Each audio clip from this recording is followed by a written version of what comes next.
बिस्मिल्लाहिर्रहमानिर्रहीम। अस्सलाम वालेकुम व्यूवर्स, दिस इज़ आयत law foundation channel.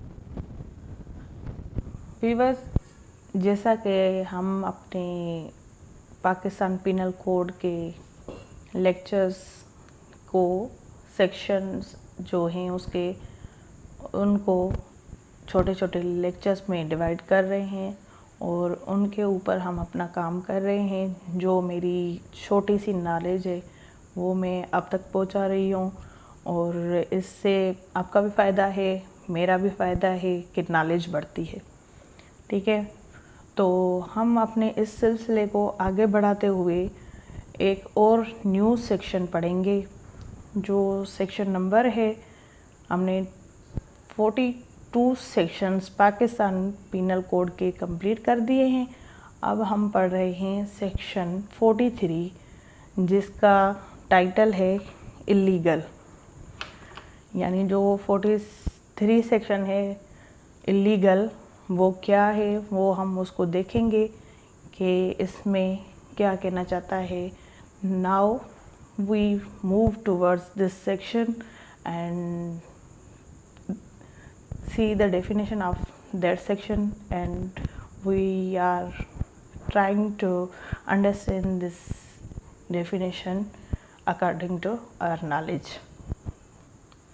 The definition of section 43 says the word illegal is applicable to everything which is an offense or which is prohibited by law or which furnish ground for a civil action, and a person is said to be legally bound to do whatever it is illegal in him to omit.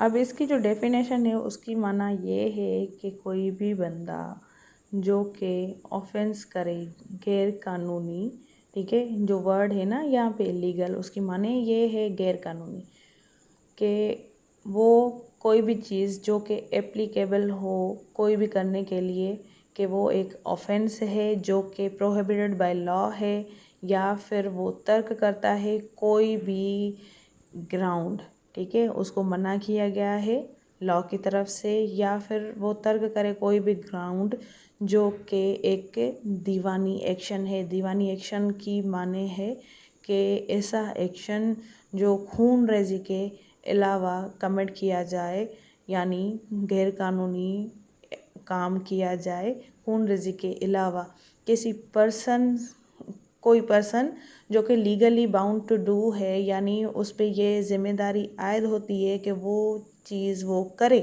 लेकिन वो नहीं करता जो उसको legally कहा गया है, तो उसने वो ओमिट कर दी, इसको कहते हैं इलीगल। ठीक है, यानी इसकी माना ये है कि कोई ऐसा काम जो कि कानून की तरफ से कहा गया हो करो, वो ना करे तो भी इलीगल, और जो काम सिविल लॉ की तरफ से मना किया गया है तो वो करे दीवानी का काम, तो भी उसको इलीगल ही कहा जाएगा इस सेक्शन 43 के तहत। ठीक है, इलीगल माने यही है गैर कानूनी। अब because now we are moving towards another section 44 called injury। ठीक है, अब इंजरी क्या होता है? ये होता है मुजरत। ठीक है, अब इसकी डेफिनेशन क्या है? The injury denotes any harm whatever illegally caused. Now we are moving to another section 44 called injury. इसकी माने है मुजरत। अब इंजरी क्या है? इंजरी की जो माने है वो है ज़रर। ठीक है, यानी मुजरत। ठीक है, the injury denotes any harm,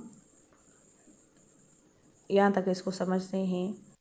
injury की माना है ऐसा ज़रर वाट एवर इलीगली, जो हमने ऊपर अभी पढ़ा, काज to any person in body, यानी जिस्म में, माइंड दिमागी, ठीक है, रेपुटेशन इज़्ज़त, और प्रॉपर्टी मिल्कियत। ठीक है। यानी ऐसा ज़रर किसी बंदे को पहुंचाया जाए, उसकी इन 4 सूरतें हैं इंजरी की, जैसे बॉडी है, माइंड है, रेपुटेशन है या प्रॉपर्टी है। इंजरी होती ही इन 4 किस्म की है: बॉडी, माइंड, रेपुटेशन, प्रॉपर्टी। ठीक है। अब किसी भी इंसान इंजरी जब भी हम यूज़ करेंगे ना पीपीसी में या कहीं पे भी इंजरी वर्ड आएगा तो उसको इन चारों के साथ ही समझा जाएगा कि इंजरी ये भी हो सकती है, ये भी हो सकती है, वो भी हो सकती है। यानी body, mind, reputation, property. Injury in 4 किस्म की हो सकती है, इसके अलावा कुछ भी नहीं हो सकती और इसको ऐसा ही समझा जाएगा इन 4 एलिमेंट्स, यानी ये इंजरी के 4 एलिमेंट्स हैं। तो we are moving to another section 45 called life.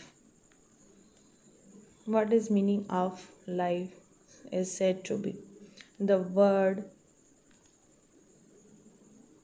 life denotes the life of human being unless the contrary appears from the context. अब लाइफ जो हम वर्ड यहाँ पे यूज़ करेंगे वो ऐसा समझा जाएगा कि ज़िंदगी किसकी ज़िंदगी, इंसान ज़ात की ज़िंदगी, यानी इंसानी जान। ठीक है। लाइफ पाकिस्तान पिनल कोड के तहत यही है इंसान की ज़िंदगी, अदरवाइज़ कुछ भी नहीं, जब तक उसका कोई कंट्ररी अपीयर कंटेक्स्ट में ज़ाहिर नहीं होता पाकिस्तान पिनल कोड में। ठीक है। तो लाइफ क्या है? इंसान की ज़िंदगी है पाकिस्तान पिनल कोड के इस कॉन्टेक्स्ट के तहत। अब जब भी यहाँ पे कोई चेंज होगा ना तो इसके अलावा वो ज़ाहिर होगा आगे चल के, अगर हुआ भी तो। ठीक है। जो भी कंट्रीज माने हुई इसकी। Now we are moving to another section 46 called death. अब डेथ क्या है? The word death denotes death of a human being unless contrary appears for the context. यानी डेथ वो चीज़ होती है, फौतगी इंसानी जान की। जैसे हमने ऊपर पढ़ा कि ज़िंदगी क्या है, वो भी इंसानी ज़ात की, इंसान जान की। अब यहाँ पे फौतगी भी उसको ऐसा ही समझा जाएगा जैसे इंसानी फौतगी, यानी कोई इंसान मर जाए, उस फौत हो जाए, उसको ही हम डेथ समझेंगे। जब तक इस लॉ के तहत कोई कंट्ररी इसका ज़ाहिर कंटेक्स्ट नहीं होता तब तक डेथ किसी इंसान की ही समझी जाएगी। Now the section 47 called animal. अब ये सादे हैं, अब इसको समझते हैं। The word animal denotes any living creature other than a human being. Animal वो है चीज़ या जहाँ भी एनिमल वर्ड यूज़ होगा उसको हम यही समझेंगे कि वो क्रिएचर जो इंसान ज़ात के अलावा है। लिविंग क्रिएचर जानदार, ऐसी मखलूक जो इंसान के अलावा, अब इंसान के अलावा जो भी जानदार मखलूक है उसको हम एनिमल ही कंसिडर करते हैं। Now the section 48 called the definition of this section. The word vessel denotes anything made for the convenience by water of human beings or of property. अब जो वेसल है ना ये सेलिंग बोर्ड है। ठीक है। यहाँ पे सेलिंग बोट यानी कश्ती। ठीक है। कश्ती। अब जो ये वेसल है इस वर्ड की मीनिंग ये समझी जाएगी कि कोई भी चीज़ जो बनी हुई हो किसी चीज़ को पहुंचाने के लिए पानी से, यानी पानी के रास्ते से किसी चीज़ को पहुंचाने के लिए, किसके लिए? इंसानों के लिए बनाई जाए, या फिर उसकी प्रॉपर्टी को एक जगह से दूसरी जगह मुंतकिल करने के लिए बनाया जाए किसी चीज़ को, तो उसको हम कहेंगे वेसल। वैसे इसकी माना जो है ना, वेसल का जो इंग्लिश में मीनिंग होता है वो कोई भी बर्तन होता है। ठीक है। तो यहाँ पे इसकी मीनिंग सेलिंग बोट ही समझी जाएगी, क्योंकि ये पानी के रास्ता बनाएगी, किसके लिए, इंसानों के लिए या उसकी प्रॉपर्टी के लिए। Now the section 49 called year और मंथ। ठीक है, अब ईयर और मंथ क्या है ये हम देखते हैं इसकी definition. Whenever the word year or the word month is used, it is to be understood that the year or the month is to be reckoned according to the British calendar।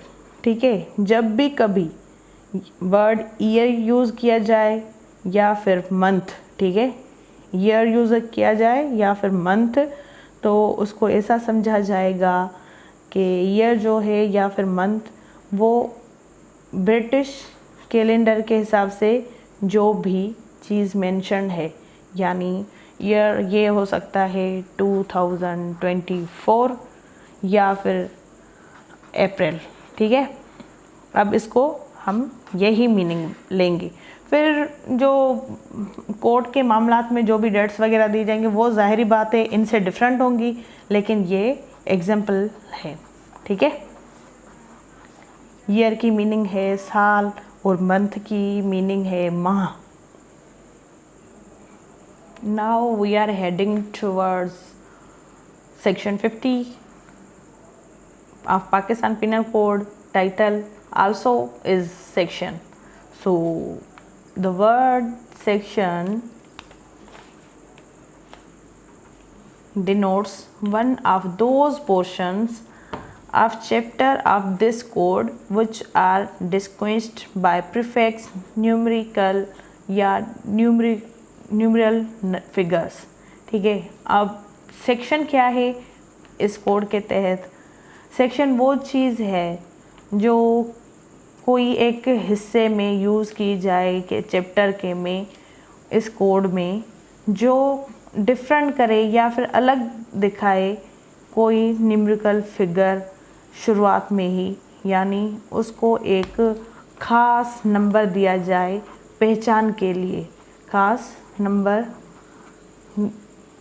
दिया जाए पहचान के लिए। ठीक है, इस code के तहत चैप्टर में जो एक प्रीफिक्सेस होती हैं उनमें ख़ास नंबर यूज़ किए जाएं, उन सेक्शंस को यानी जो टॉपिक्स उसमें डिस्कस किए गए हैं उनको ख़ास नंबर दिया जाए पहचान के लिए।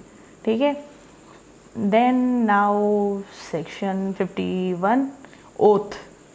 The word oath includes a solemn affirmation substituted by law for an oath and any declaration required and authorized by law to be made before a public servant or to be used for the purpose of proof whether in a court of justice or not। अब oath की माना क्या होती है? कसम उठाना। ठीक है, यानी कसम लेना।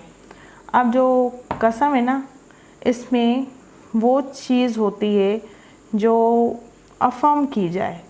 ठीक है, एक ख़ास किस्म की उसमें वर्डिंग यूज़ हुई होती है जो अफर्म की जाए, लॉ के तहत कसम ली जाए और ऐसा कोई ऐलान हो जो अथोराइज्ड ऑफिसर्स के हिसाब से, लॉ के जो अथोराइज्ड ऑफिसर हैं उनकी तरफ से बनाया जाए एज अ पब्लिक सर्वेंट, उनको दिलवाने के लिए या फिर किसी ऐसे पर्पज़ के लिए जो शवाहिद के लिए, ठीक है, गवाही के लिए,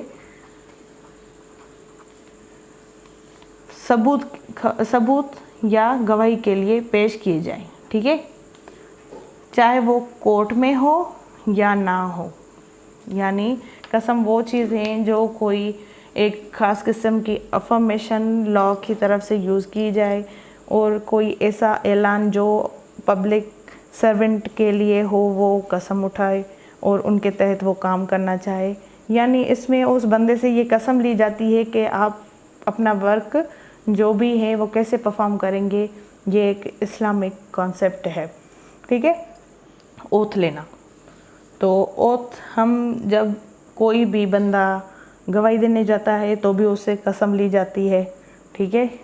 चाहे वो सबूतों के लिए हो या फिर उसका कुछ खुद का ही कोई मैटर हो कोर्ट में, वो चाहे यूज़ हो या ना हो, लेकिन कसम की मीनिंग यही है कि ये कुछ वर्ड्स होते हैं जो अफर्म किए जाते हैं।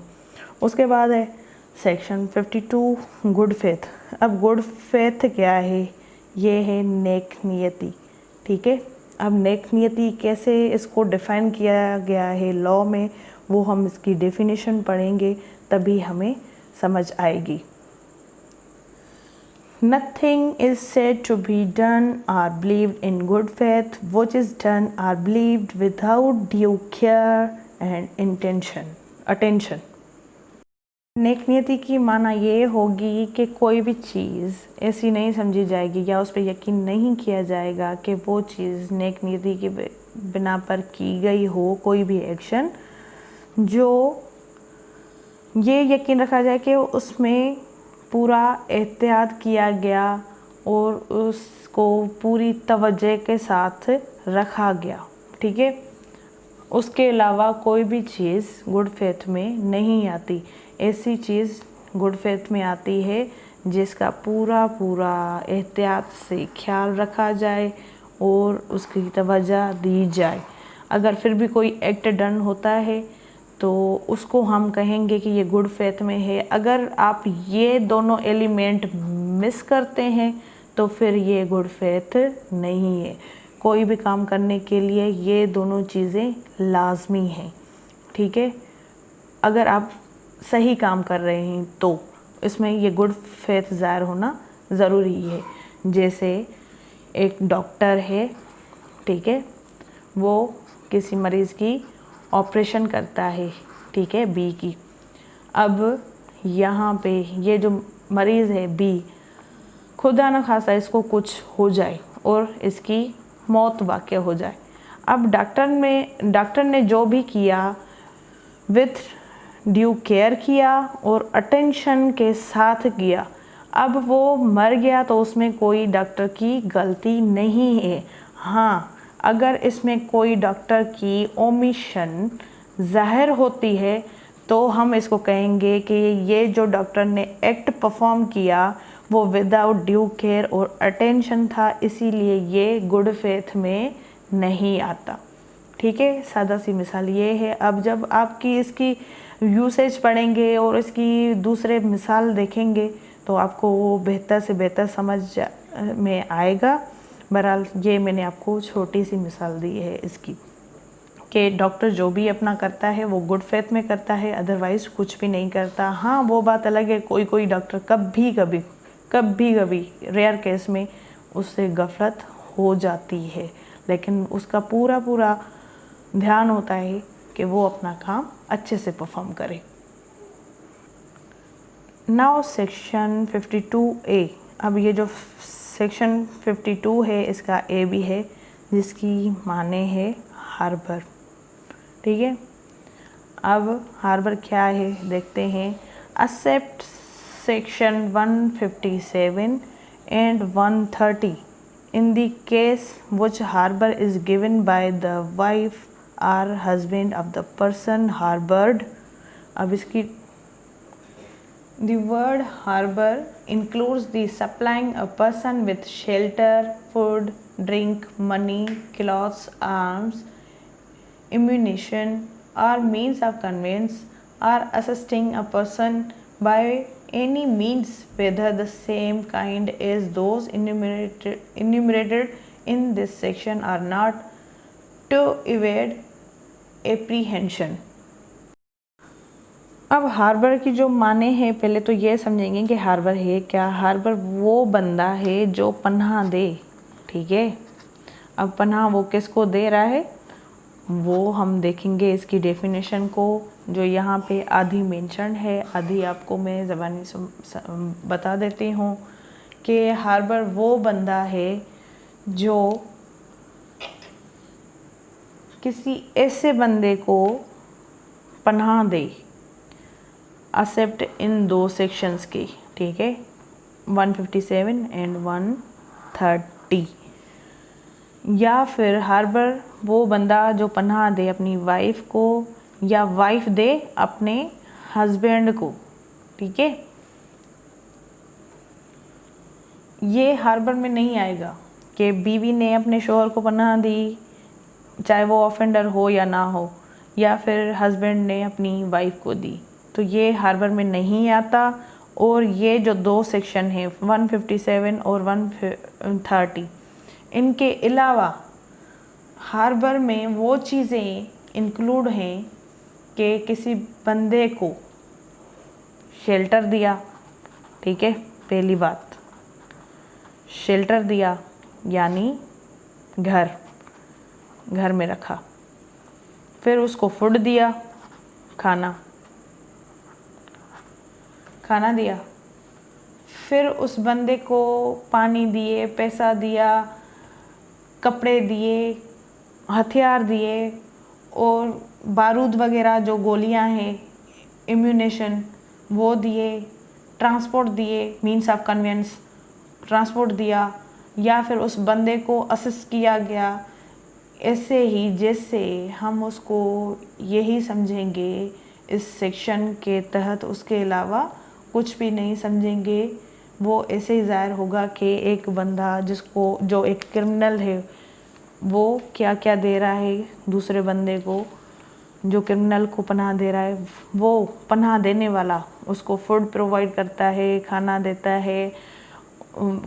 है, शेल्टर देता है, पानी देता है, फिर उसको ट्रांसपोर्ट देता है, फिर उसको वो जो गोला बारूद वगैरह जो भी सामान, यानी उसकी हर तरीके से फुल मदद करता है, हर तरीके से उसको फैसिलिटेट करता है ताकि वो जो अपना क्राइम है ना उसको छुपा के चले, या फिर उसको मतलब किसी न किसी तरीके से कानून की नज़र से दूर रखा जाए, तो हम उसको कहेंगे हार्बर। और हार्बर में हस्बैंड भी नहीं आता, वाइफ भी नहीं आती, और 157 एंड 130 वाले सेक्शन भी नहीं आते। अब 157 में क्या है वो हम देखते हैं। 157 में ये चीज़ आती है कि harbouring person hired for an unlawful assembly. अब जो अनलॉफुल असेंबली है इसका एक पर्टिकुलर सेक्शन है 141, उसको हम पढ़ेंगे कि अनलॉफुल असेंबली क्या होता है। अब उन लोगों को जो अनलॉफुल असेंबली में बंदे इंक्लूड हैं, उनको अगर कोई पनाह देता है तो वो भी इसके ज़मरे में नहीं आएगा, उसके लिए कुछ और मतलब लॉ है वो उस पर अप्लाई होगा, ना कि ये पाकिस्तान पीनल कोड का section 52A is said to be harbour.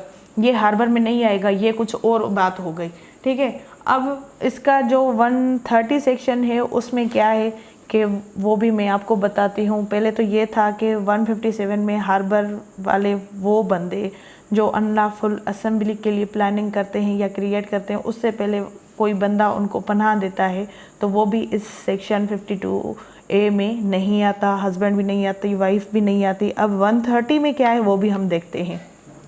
130 में ये चीज़ें आती हैं कि कोई कैदी है, उसको भगाने में उसको भगाने में मदद करे कोई भी, चाहे वो जेल का बंदा हो या फिर कोई दूसरा बंदा हो जो उसको एडिंग करे एस्केप करने में, या फिर उसको रेस्क्यू करे। जैसे वो जेल से भागा, उसको किसी और ने अपने घर में पनाह दे दी तो कैदी को, तो ये भी हार्बर में नहीं आएगा 130 के तहत।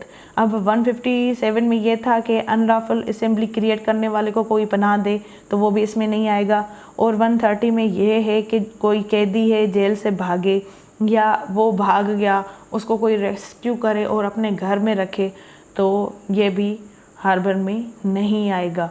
हार्बर में वो चीज़ें आएंगी कि एक सादा सा क्रिमिनल है, उसको आप खाना भी दो, शेल्टर भी दो, जैसे मैंने सारी उसकी कंडीशंस बताई, खाना पीना सारा कुछ वो आप प्रोवाइड करें, उसको ट्रांसपोर्ट करें।